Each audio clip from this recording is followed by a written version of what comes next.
US military के कुछ vehicles को देखते हैं जो कि एरिया 51 से अपने साथ एक कार्गो ले जा रहे थे और उसमें क्या था ये किसी को नहीं पता था। इसलिए वो आपस में ही बात करके अंदाजा लगाते हैं कि इसमें हो क्या सकता है, एक स्पेसक्राफ्ट या फिर कोई एलियन। तभी उनके सामने एक कार आ जाती है जिसकी टक्कर से वहाँ ब्लास्ट हो जाता है और वो कार्गो कंटेनर दूर जाके गिरता है। थोड़ी देर बाद उस कंटेनर का गेट खुलता है और उसमें से एक ह्यूमन ज़ॉम्बी बाहर आता है जो कि काफी तेज और चालाक था। वो सभी सैनिकों को काट कर अपने जैसा बना देता है और लास वेगस सिटी पर हमला करके कुछ ही दिनों में लगभग पूरी सिटी में ये वायरस फैला देता है। इसी बीच हमें कुछ सर्वाइवर्स दिखाई देते हैं जो कि यूएस गवर्नमेंट की मदद कर रहे थे, जिनमें से एक था स्कॉट वार्ड जो कि इस मूवी का मेन कैरेक्टर है। यूएस गवर्नमेंट इस सब को कंट्रोल करने की काफी कोशिश करते हैं लेकिन वो इन सब को नहीं रोक पाते, जिसके बाद वो वेगस सिटी के चारों तरफ एक दीवार खड़ी कर देते हैं ताकि इस वायरस को आगे फैलने से रोक सके। अब कुछ महीनों बाद यूएस गवर्नमेंट ये अनाउंस करती है कि वो वेगस सिटी पर न्यूक्लियर अटैक करके उस जगह को खत्म कर देंगे जो कि अब एक ज़ॉम्बी सिटी बन चुका था। यहाँ पर हमें स्कॉट दिखाई देता है जो कि उस रेस्टोरेंट में कुक की नौकरी कर रहा था। उसकी फाइनेंशियल कंडीशन कुछ ठीक नहीं थी एंड वो काफी परेशान था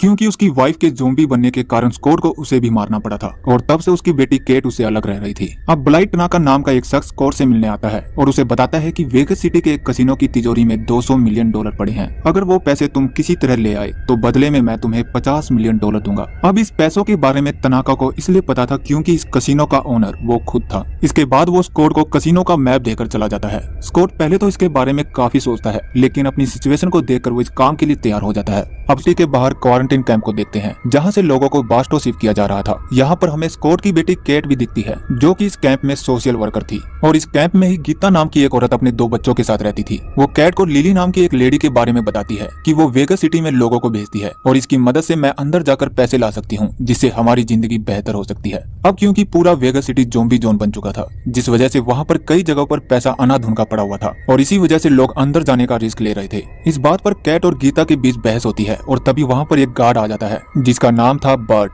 जो कि कैंप की औरतों को हैरेस किया करता था। वो कैट और गीता से भी बदतमीजी करता है और उनके बॉडी टेम्परेचर को चेक करके उन्हें छोड़ देता है। अगले सीन में टनाका स्कॉट और उसकी टीम को प्लान समझाता है कि तुम्हें अब से 32 घंटे के अंदर वेगस सिटी में घुसना होगा और इसके बाद तुम्हें कसिनो के लॉकर तक पहुंचना है जो कि कसिनो के बेसमेंट में है जहां पर काफी खतरनाक ट्रैप बिछे हुए हैं जिसे तुम्हें चालाकी से पार करना होगा। इसके बाद पैसे लेकर हेलीकॉप्टर की मदद से सूरज ढलने से पहले वहां से बाहर निकलना है। तनाका उनके साथ अपने सिक्योरिटी हेड मार्टिन को भी भेजता है। इसके बाद स्कॉट क्वारंटाइन कैंप में जाकर कैट से वेगस सिटी के अंदर जाने के लिए हेल्प मांगता है क्योंकि कैट उस जगह के बारे में अच्छे से जानती थी। स्कॉट और केट के रिश्ते कुछ ठीक नहीं थे क्योंकि उसकी मॉम की डेथ के बाद स्कॉट उसे एक बार भी मिलने नहीं आया था। दूसरी तरफ लिली की मदद से आखिरकार गीता वेगस सिटी के अंदर पहुंच ही जाती है। अगले दिन केट को जब ये पता चलता है तो उसे काफी गुस्सा आता है। वो लिली पर गुस्सा करती है और उससे कहती है कि गीता के 2 बच्चे थे और तुमने फिर भी उसे अंदर भेज दिया, लेकिन लिली इसके बारे में कुछ भी नहीं जानती थी। कैट स्कॉट को अपने साथ ले जाने के लिए कहती है क्योंकि वो गीता को ढूंढना चाहती थी। स्कॉट उसे काफी मना करता है लेकिन वो नहीं मानती। इसके बाद लिली स्कॉट से कहती है कि हमें एक और आदमी की जरूरत पड़ेगी। देन वो बर्ट को $20,000 का लालच देकर हायर कर लेती है। इसके बाद वो सब वेगस सिटी में एंटर करते हैं जहां पर उन्हें एक ज़ॉम्बी टाइगर दिखता है जो कि हमेशा एंटर गेट पर ही रहता था। ज़ॉम्बी टाइगर के वहां से जाने के बाद लिली बर्ट के पैर पर गोली मारकर उसे बांध देती है। वो सबको बताती है कि यहाँ पर 2 तरह के ज़ॉम्बी है, एक तो वो जो सिर्फ खाना जानते हैं और दूसरे अल्फास जो कि काफी तेज और समझदार हैं और इस पूरे वेगस सिटी पर वो राज करते हैं। हम उनसे लड़ने के बारे में सोच भी नहीं सकते, तो अगर हमने इसे तोहफे के रूप में उन्हें दे दिया तो वो हमें कुछ भी नहीं करेंगे। देन वहाँ पर ज़ॉम्बी क्वीन अपने साथी के साथ आती है और वो बर्ट को अपने साथ ले जाते हैं। ज़ॉम्बी क्वीन उसे ओलंपस बिल्डिंग में ले जाती है जहाँ पर काफी सारे ज़ॉम्बीज थे। वहाँ पर हम उसी ज़ॉम्बी को देखते हैं जिसने इस सब की शुरुआत की थी, जो कि इन सब का लीडर था। जब उसे पता चलता है कि ज़ॉम्बी क्वीन प्रेग्नेंट है तो वो काफी खुश होता है। वो बर्ट को काट कर फेंक देता है जिसके बाद बाकी ज़ॉम्बीज उसे काटने लगते हैं। दूसरी तरफ लिली उन सबको सड़क से ले जाने की बजाय बिल्डिंग के अंदर से ले जाती है ताकि वो सब सेफ रहे और यहाँ पर ज़ॉम्बी लीडर उन सब पर नजर रख रहा था। बिल्डिंग में हमें काफी सारे ज़ॉम्बीज दिखते हैं जो कि हाइबरनेटिंग में थे। लिली उन सब पर लाइट मारने से मना करती है क्योंकि अगर वो जाग जाते तो वो सब बड़ी मुसीबत में फंस सकते थे। जिसके बाद स्कॉट उन सब के लिए ग्लो स्टिक के जरिए रास्ता बनाता है। चैम्बर्स मार्टिन को आगे चलने के लिए कहती है क्योंकि उसे उस पर भरोसा नहीं था।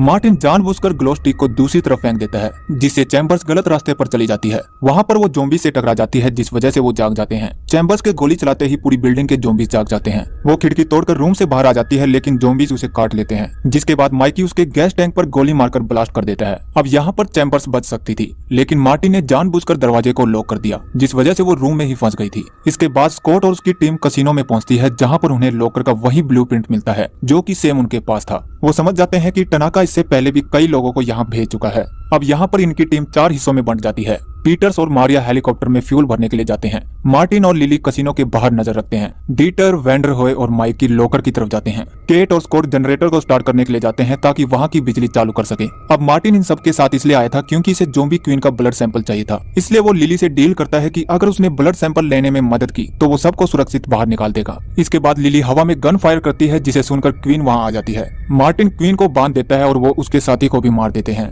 मार्टिन क्वीन के सर को काटकर बैग में रख लेता है। लिली जब इसकी वजह पूछती है तो वो बताता है कि दरअसल टनाका को पैसों में कोई भी दिलचस्पी नहीं है, वो इसके जरिए पूरी ज़ॉम्बी आर्मी को अपने कंट्रोल में करना चाहता है। दूसरी तरफ डीटर, वैंडरहोय और माइकी जब लॉकर के रूम में पहुंचते हैं तो उन्हें वहां पर कुछ स्केलेटन्स दिखते हैं, जिसे देखकर वो समझ जाते हैं कि इस लॉकर को पहले भी किसी ने खोलने की कोशिश की थी। अब क्योंकि टनाका ने उन्हें पहले बताया था कि यहाँ पर ट्रैप बिछे हुए हैं, जिसे नाकाम करने के लिए वैंडरहोय एक ज़ॉम्बी को पकड़ कर लाता है और उसे लॉकर की तरफ भेज देता है। आगे जाते ही पहले तो उस पर फेंटिंग इंजेक्शन लगते हैं और फिर गोलियां चलती है एंड आखिर में वो दीवार के बीच में कुचला जाता है। मीनवाइल हमें ओलंपिक बिल्डिंग में गीता दिखाई देती है, जिसके साथ 2 और लेडी थी। लीडर उनमें से एक को अपने साथ ले जाता है। इसी बीच उन सबको बुरी खबर मिलती है कि गवर्नमेंट ने 24 घंटे के अंदर न्यूक्लियर बॉम्ब ड्रॉप करने का फैसला किया है, यानी उन सबके पास अब मुश्किल से 1.5 घंटा ही पड़ा था। लीडर को जब क्वीन की बॉडी मिलती है तो उसे काफी गुस्सा आता है। वो उसकी बॉडी को ओलंपिक बिल्डिंग में ले जाता है और उसके पेट से बच्चे को निकालता है जो कि मर चुका था। ये देखकर वो काफी गुस्सा करता है और अपनी ज़ॉम्बीज़ आर्मी को हमला करने के लिए कहता है। इसी बीच डीटर लॉकर को खोल देता है, जिसके बाद सभी पैसे को बैग में भरने लगते हैं।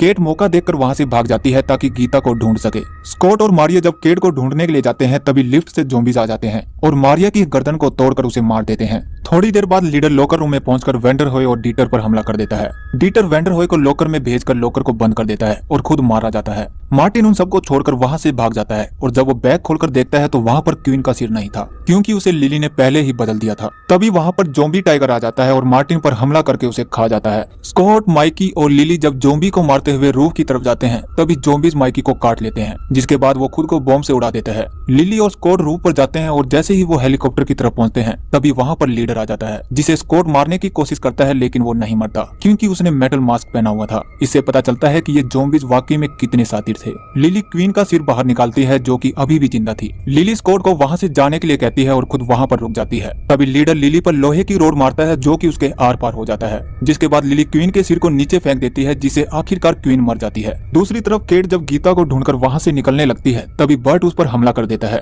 जो कि अब एक ज़ॉम्बी बन चुका था, लेकिन केट उसे गोली मारकर मार देती है। देन वहां पर लीडर आ जाता है और उनकी तरफ बढ़ने लगता है, बट तभी स्कॉट वहां पहुंचकर उन्हें बचा लेता है। वो सभी हेलीकॉप्टर में बैठकर जाने लगते हैं, लेकिन तभी लीडर भी हेलीकॉप्टर में कूद जाता है। पीटर्स किसी तरह हेलीकॉप्टर को वेगस सिटी से बाहर ले आती है। इसी बीच लीडर स्कॉट को काट लेता है और स्कॉट गोली मारकर उसे मार देता है। तभी न्यूक्लियर मिसाइल वेगस सिटी पर गिरती है, जिसके प्रेशर से उनके हेलीकॉप्टर का बैलेंस बिगड़ जाता है और वो क्रैश हो जाते हैं। दूसरी तरफ ये न्यूज देखकर टनाका समझ जाता है कि उनमें से कोई भी नहीं बचा। केट को जब होश आता है तो वो देखती है कि वहां पर स्कॉट और सिर्फ वो ही जिंदा बची थी। स्कॉट केट से कहता है कि तुम जानती हो कि तुम्हें अब क्या करना है, क्योंकि लीडर ने स्कॉट को काट लिया था, जिस वजह से वो भी ज़ॉम्बी में कन्वर्ट होने लगता है। केट स्कॉट से माफी मांगती है और उसे गोली मार देती है। मीनवाइल वैंडरहोय कसिनो के बेसमेंट से पैसों का बैग लेकर बाहर निकलता है। वहां से वो प्राइवेट जेट कंपनी में जाता है और मैक्सिको जाने के लिए प्लेन रेंट पर लेता है। अब वैंडरहोय जब प्लेन में होता है तभी उसकी तबीयत खराब होने लगती है और जब वो वॉशरूम में जाता है तो उसे पता चलता है कि लीडर ने उसे भी काट लिया था, यानी कि अब अगला शिकार मैक्सिको सिटी बनने वाली थी।